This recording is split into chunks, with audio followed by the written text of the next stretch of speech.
Hello guys, and welcome to the first episode of How to Build with Rusty. In this series, I am going to be doing my best to teach you how to build in Minecraft. So, without further ado, let's get started on our first lesson, which is going to be creating a palette. Alright, so let's talk about the basics of color theory before we get started. These are three primary colors. We've got yellow, blue, and red. All colors come from these colors. So green is simply blue and yellow mixed together. Orange is simply yellow and red mixed together. And purple is simply red and blue mixed together. And that helps us make up the color wheel. Now this is a basic color wheel. Obviously, literally a color wheel is every color in the rainbow. We've also got a little bit of grayscale color here. For instance, we've got brown. And if we take literally the color palette and say, well, you can only have complementary colors, which are the opposite. So I'll have a graphic up here showing that. Or you take the analogous colors, which are the same colors. You're probably going to go, okay, well, that means I can't use yellow. That means I can't use green. This isn't a rule. This is a guideline. And if you're going to be artistic and do any building, you're going to break the rules. So to get started on picking a palette, you kind of want to figure out, okay, what's your primary color of these colors going to be? We've got this light terracotta. Now this is more of a purple color. So if we come over to our wool color wheel, we'll say it's most close to this purple. So that means that we're going to be looking for maybe this green or yellow color. Or we might want to do like a magenta or blue color with some analogous tones. So that means that if we take this light gray, which is supposed to be gray, we're gonna probably want to maybe throw in some purple. We could do cyan. And these colors are gonna end up being an analogous color scheme. So if we add this cyan and the blue and then the purple, it kind of feels like there's not a good resolution. So terracotta actually gives us a good idea of color scheme and how colors work. So for instance, this black can go pretty much good with anything. So we have no trouble looking at this with the red. Here's a good example of complementary colors. We've got the brown and then the blue, green and yellow. Also analogous, but we've got the green tones and the yellow clashing together. So it might feel like you might say, oh, well, they have different colors, so it looks more close to this, but it's not, because this is analogous versus complementary because of where they're at on the color scheme, which again, you'll see up here.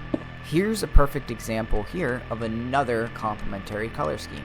We've got orange and we've got blue. So this one is a little bit different than all the rest in that it's complementary. This one is definitely a weird one. So we've got mostly white, but we've got blue and yellow. So here is an example of that. Now, what does this remind you of? Reminds you of IKEA. Blue and yellow work together in a weird sort of way that you remember, but you probably would not make a house out of this. Well, maybe it's because the colors were bright, Rusty. I don't know. Maybe it's because there's just not texture. Still not doing it for me, guys. But now, this is looking a little bit better. And that's because this reddish pink magenta color is a complementary color of the yellow. Color schemes are all about context. So here, yes, we can use the blue and the white together. And here, it doesn't look so bad, because we've got the yellow as an accent color. We could also reverse this and put on a yellow roof and then have a blue accent color here. Context is very, very important, and it matters in a build. Okay, so one last example piece here before we start making our own palette. These are rough drafts of ones, so I've kind of just thrown some stuff together. One of the ones that looks particularly good is this one right here. I would say these are earthy tones. So we've got a little bit of warmth with the wood, but most of it is this green color, which is more towards the blue side. So these work well together, particularly because if you guys look, there's these little green pieces that match up with this. Okay, so now let's talk about grayscale. Grayscale is probably going to be your best friend in the game. We can use any gray tones pretty much in every build. So like stone, we can use cobblestone, we can use tuff, we can use cobble deep slate. Then we've got calcite and we've got basalt. We've got all of these amazing pieces of tones and different colors that we can utilize. And that is what makes it so amazing to use these for the base of your build. So if we come over here real quick to this building, we've got a lot of these tones and they pretty much work together with everything.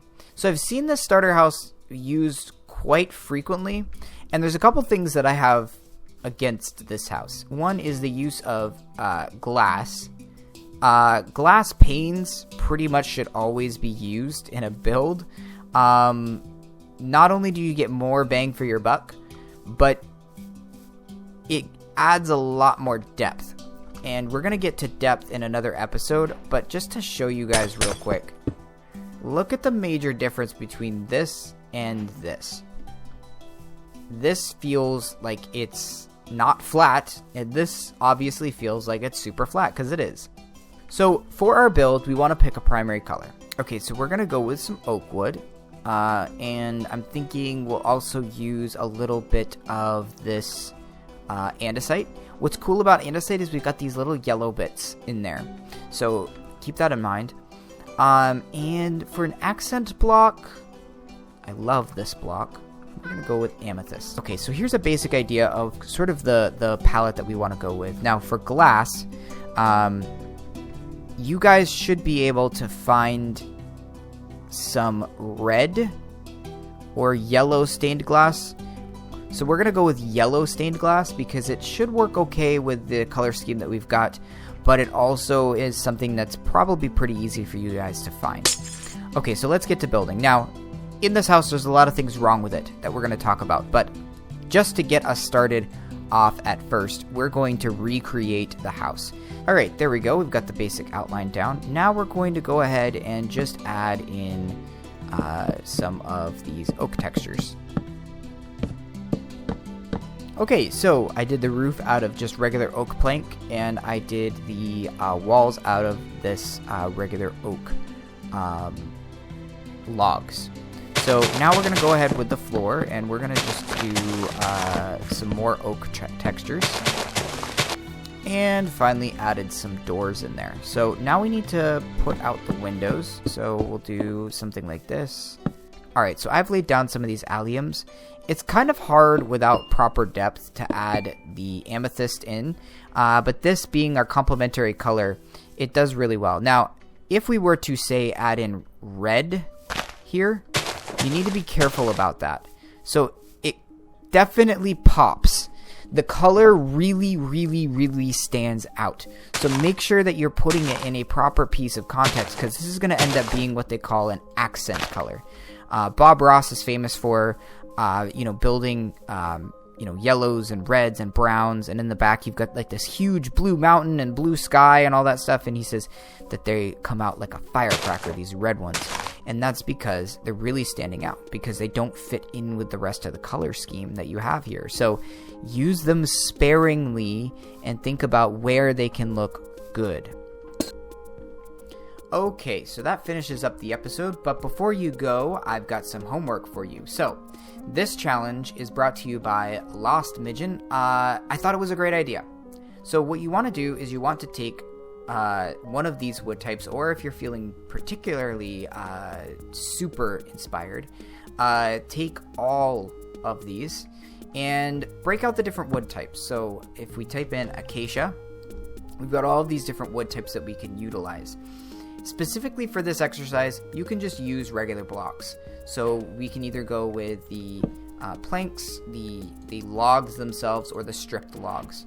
Now build something similar to this and find these analogous colors, or the complementary colors is what you want. So maybe you could do like a red color or brown color, or you might go with the blue tones.